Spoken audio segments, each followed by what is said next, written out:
अनिल पटेल जी, राहुल गांधी न्याय यात्रा के बारे में आपका क्या विचार है? राहुल गांधी जो अपनी न्याय यात्रा निकाल रहे हैं, ये भारत की जनमानस के ऊपर से निकल रही है। उनकी न्याय यात्रा जब उन्होंने शुरू की, जब वो बंगाल पहुंची, तो उनके गठबंधन की श्री ममता जी उनसे अलग हो गई। और जब राहुल गांधी जी बिहार पहुँचे तो उनके गठबंधन के जो संयोजक थे नीतीश कुमार जी भी उनसे अलग हो गए। और जब वो उत्तर प्रदेश में आए तो जयंत चौधरी जी भी उनके गठबंधन से अलग है। अब इंडिया गठबंधन ना के बराबर रह गया है। जो व्यक्ति अपने गठबंधन को, अपने साथियों को अपने साथ ना रख सके, उससे आप कैसे उम्मीद कर सकते हैं कि वो देश को चला लेंगे, देश को एक रख सकेंगे। ये सिर्फ तुष्टीकरण की राजनीति करते हैं और कुछ नहीं करते। आज कांग्रेस के वरिष्ठ से वरिष्ठ नेता कांग्रेस छोड़ के इंडिया गठबंधन में शामिल हो रहे हैं और भाजपा में शामिल हो रहे हैं। इसलिए राहुल गांधी की न्याय यात्रा फ्लॉप शो हो गई है। अनिल पटेल जी, जैसा कि कुछ सवाल हमारे और भी हैं,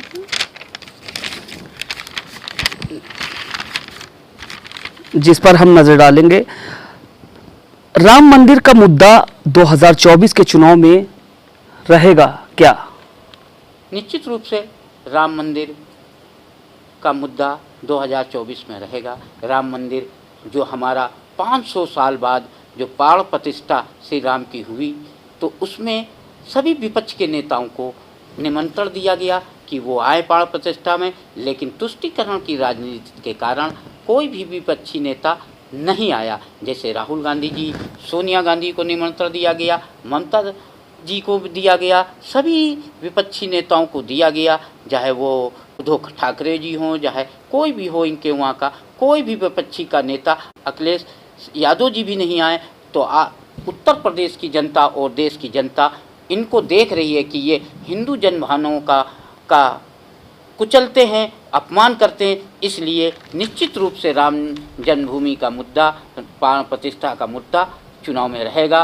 हिंदू जनमानस कतई नहीं इनको इंडी गठबंधन के लोगों को अपना मत देगा। इनको सिर्फ मुसलमान वोट ही प्राप्त होगा, क्योंकि ये सिर्फ मुसलमान वोट के लिए ही राजनीति कर रहे हैं, तुष्टीकरण की राजनीति कर रहे हैं। इसलिए हिंदू जनमानस इनसे बहुत ही नाराज़ है। इसका 2024 में इनको अपने मत द्वारा इनकी जमानत जब्त कर देगा। जैसा कि इंडिया गठबंधन की रैली हुई, इस पर आपके क्या विचार हैं? दर्शकों को बताएं।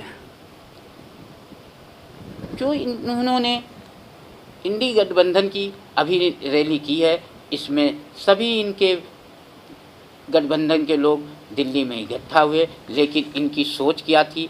एक तरफ जो भाजपा है या इंडिया गठबंधन है, जो भ्रष्टाचार को ख़त्म करना चाहती है, जो भ्रष्टाचार करते हैं या अपराध करते हैं उनको जेल में डाला जा रहा है। ये सिर्फ मोदी के ही राज में हो पाया है, नहीं तो पहले के कालखंड में जहाँ लोग, भारत की जनमानस ये सोचती थी जिसके हाथ में बल है उसका कोई नहीं हो सकता, नेता के खिलाफ कोई भी उनके खिलाफ कार्रवाई नहीं हो सकती है। लेकिन आज एक तरफ जो भ्रष्टाचार को बढ़ाने वाले लोग हैं, जो इंडिया गठबंधन के जो रैली कर रहे हैं कि हम भ्रष्टाचार करेंगे, वो उसका समर्थन कर रहे हैं।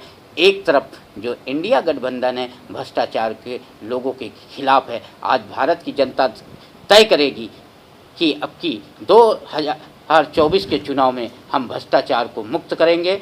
भ्रष्टाचार वाले लोगों को भारत की जनता कतई बर्दाश्त नहीं करना चाहती, देश को विकसित राष्ट्र बनाना चाहती। इसलिए निश्चित रूप से इन इंडिया गठबंधन के लोगों की चुनाव में जमानत जब्त होगी।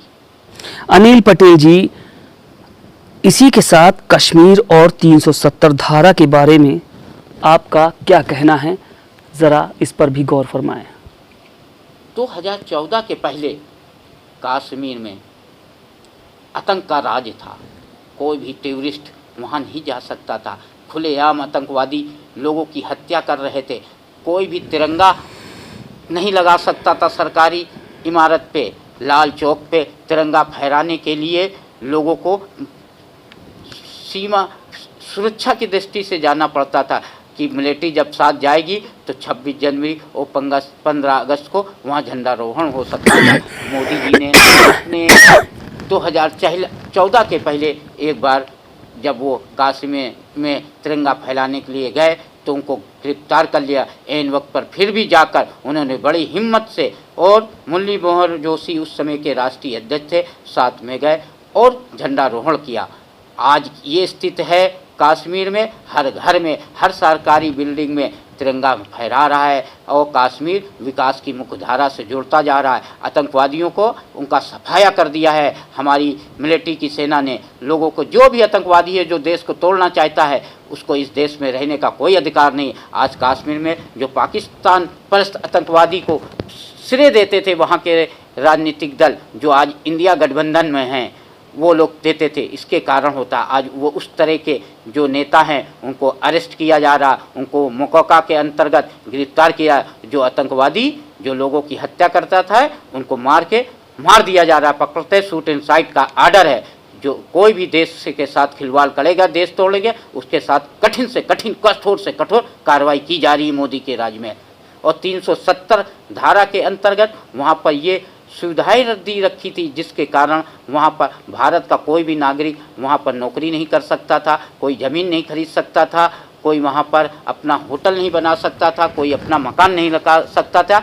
देश जब एक है तो सभी हिंदुस्तान के नागरिकों को अधिकार है कि भारत का नागरिक कहीं भी नौकरी कर सकता है, कहीं भी जा सकता है, कहीं भी आ सकता है। जिस तरह से कश्मीर के लोगों को देश में कहीं भी जाने का, रहने का, नौकरी करने का अधिकार है, वो अधिकार सभी देश के लोगों को मिलना चाहिए। 372 खत्म करके मोदी ने एक राष्ट्र एक संविधान के रूप में लागू कर दिया है। आज कश्मीर उन्नत की ओर बढ़ रहा है, लोग वहाँ खुशहाल है, टूरिस्ट लोग जा रहे हैं, उनकी आर्थिक स्थिति भी कश्मीर की बढ़ रही है, लोगों को रोजगार मिल रहा है, विकास के कई आयाम हो गए। वहाँ पर जो पहले राजनीतिक दल थे जो 370 का समर्थन करते थे, आज जनता उनको अपने पास से भगा रही है। अगर वो वोट मांगे जाएंगे उनको बहुत बुरी तरीके से उनका जमानत जब्त होंगी, वो पराजित होंगे। आज कश्मीर, जम्मू व कश्मीर में भी भारतीय जनता पार्टी ज़्यादा से ज़्यादा संख्या में विजयी हो रही है।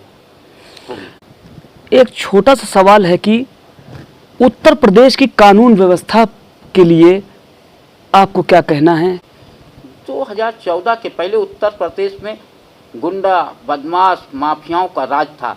पहले क्या होता था, गुंडे लोग व्यापारियों का अपहरण कर लेते थे और उनसे गुंडा टैक्स लेते थे। किसी की भी ज़मीन होती थी उस पर कब्जा कर लिया करते थे, किसी भी बहू और बेटी को उठा लिया करते थे, उनके साथ बलात्कार करते थे, उनके साथ छेड़खानी किया करते थे। योगी जी के नेतृत्व में जब से सरकार बनी है, या तो गुंडे बदमाश उत्तर प्रदेश की सीमा छोड़ के चले गए हैं, या तो वो जेल के अंदर हैं, या तो उनका टिकट ऊपर की ओर काट दिया गया। आज उत्तर प्रदेश की जनता बहुत ही खुशहाल है, बहू बेटी खुलेआम कहीं भी अपने आ जा सकती, कोई उनकी ओर आँख उठाने की हिम्मत नहीं है।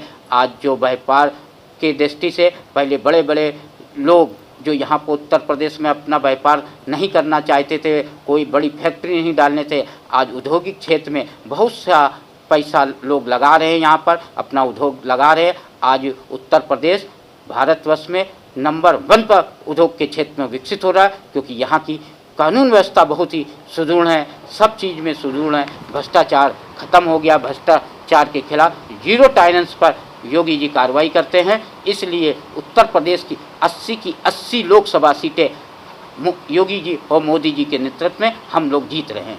जैसा कि केजरीवाल का इस वक्त मुद्दा बहुत ही चल रहा है, इस पर केजरीवाल शराब घोटाले को लेकर आपका क्या कहना है? केजरीवाल जी ने जब अपनी पार्टी बनाई थी तो लोग इन्होंने अन्ना आंदोलन के माध्यम से कहा था कि हम भ्रष्टाचार नहीं करेंगे। भ्रष्टाचार के खिलाफ इन्होंने आवाज़ उठाई थी और कहते थे शीला दीक्षित के घर में 23 AC लगे हैं, ये भ्रष्टाचार का प्रतीक है। आज इनके घरों में कम से कम 56 AC लगे हैं। और ये जब कहते थे कि भ्रष्टाचार अगर मनीष सिसोदिया करेंगे तो हम इनको जेल भेज देंगे, अगर ये करेंगे तो हम इनको जेल भेज देंगे, अगर मैं करूं तो मुझे भी जेल भेज दिया जाए। आज ये शराब कांड में फंस गए हैं और 100 करोड़ से ज़्यादा की संपत्ति ली भ्रष्टाचार द्वारा अर्जित किया है।